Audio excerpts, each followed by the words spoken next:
الحمد لله رب العالمين الرحمن الرحيم مالك يوم الدين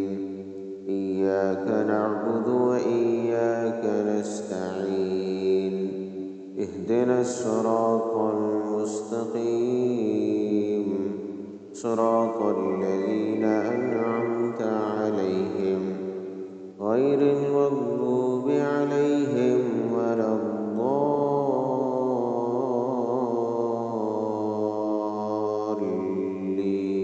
الضالين. إن في ذلك لعبرة لمن يخشى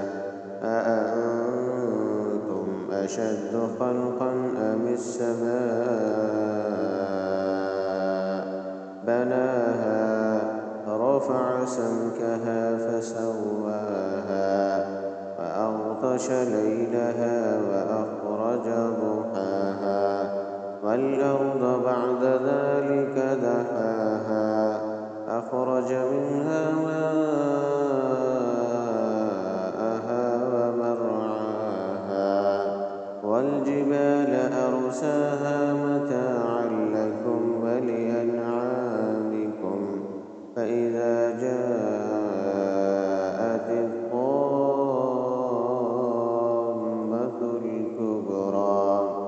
يوم يتذكر الإنسان ما سعى وبرزت الجحيم لمن يرى فأما من طغى وآثر الحياة الدنيا فإن الجحيم هي المأوى وأما من خاف مقام ربه ونهى النفس عن الهوى فإن الجنة هي المأوى يسألونك عن الساعة أيان مرساها فيما أنت من ذكراها إلى ربك منتهاها إنما